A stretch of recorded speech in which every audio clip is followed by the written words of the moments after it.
track reviews. Hi everyone, Anthony Fantano here, internet's busiest music nerd. I hope you're doing well. It's time for a track review, my thoughts on a brand new song and single.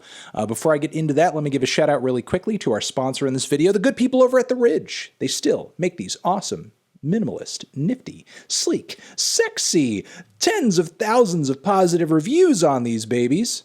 Minimalist wallets that fit nicely in your front pocket. You got a part for the money, you got a part for the cards, their RFID blocking. Hit up that link down below, promo code MELON, 10% off. All right, so we have a new one from Olivia Rodrigo, Deja Vu.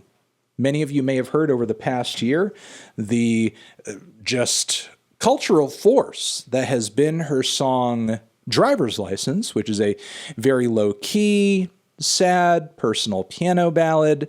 I'm not super crazy about the chord progression or the lyricism myself, but there is a really good vocal performance on the track. I will say, on the vocal front, Olivia does kill it, and she still seems to be a relatively young and developing songwriter. So, I don't know. With this new album on the way, coming in May, we're getting another taste of the LP. And I guess more of a vision and an understanding of Olivia as an artist. Let's give this new track a try and see what exactly she's going for here. Another somber ballad, something else, a stylistic switch up, I guess we're going to hear. Ba-bam!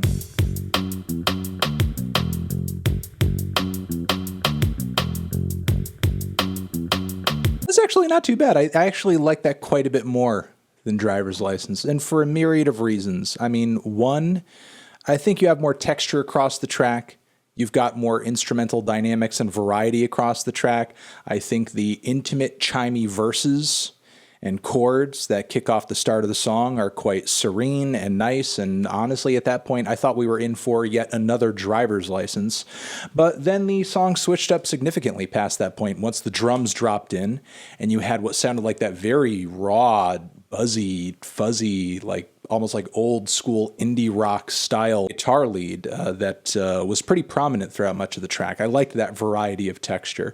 It was pretty interesting past that point to hear those drums banging, that guitar going, but the chords and Olivia's voice still sounding in a very steady and constant place. I also enjoyed the track more from a writing standpoint as well. The lyrics didn't seem quite as trite. I know there are some cultural references here that some people are probably going to roll their eyes at, like, oh, Glee and Billy Joel, but I do generally like the concept of the song that we used to do these things together. These were our special things. These were our special moments, and now you've moved on to a new relationship, and you're repeating essentially those same intimate and special moments with another person, and as you're doing that, are you getting deja vu? Huh? Are you getting deja vu, buddy, you sicko? You're just copying over, you're just tracing our relationship onto another person, you freak! The bridge, I will make a criticism saying that I was not crazy about. I'm hearing a lot of pop songs, quite a few pop songs, more than I would like these days, when the bridge comes in,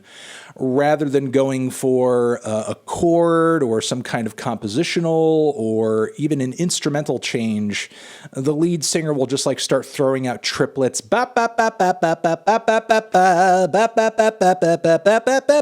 and it's getting so tiresome. I don't know why people are doing it so much. I don't know what exactly is like the inception point that has driven so many pop artists to like fall into that trend, but it's just getting really cliche at this point, and it's not providing the aha change that I think a lot of pop songwriters and producers are thinking it does, at least in my opinion anyway. I will say past that point, though, there is at least a little bit of an instrumental crescendo, brings the song to a nice finale, and yeah, you know, again, generally I thought this was a better song than Driver's License. Maybe it's not going to hit as hard. It may not. I mean, there is kind of a cinematic quality to that track, and I'm sure a lot of young people that like and enjoy that song are relating to the lyrics and identifying with the overall vibe in a way that obviously I'm not going to. I'm 35. Having said that, I thought this was a better example of songwriting from Olivia, and I thought the instrumental approach was more interesting, more refreshing. At some points, I got a Lorde vibe.